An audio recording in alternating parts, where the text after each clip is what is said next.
আমার ছেলে রাফিউল্লাহ এবং অলিউল্লাহকে বলছি, প্রিয় সন্তান, আমি মারা গেলে যথাসময়ে আমাকে কবর দিবে।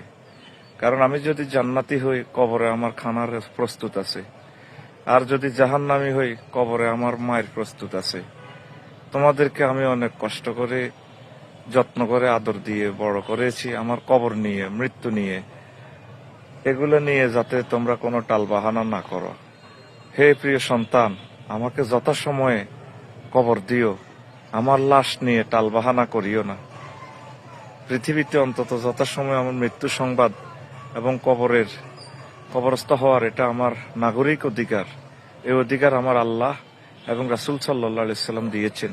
প্রিয় সন্তান, তোমার কাছে শুধু আমি এইটুকু চাওয়া পাওয়া, আমার বন্ধু বান্ধব, আমার দেশবাসী যাতে যথাসময়ে আমার মৃত্যু সংবাদ শুনে আমার জন্য দোয়া করে। আমার মৃত্যু নিয়ে কোনো কারচুপি করিও না। রাফিউল্লাহ এবং অলিউল্লাহ, তোমাদের দীর্ঘ জীবন কামনা করতেছি। আসসালামু আলাইকুম ওয়া রাহমাতুল্লাহি ওয়া বারাকাতুহু।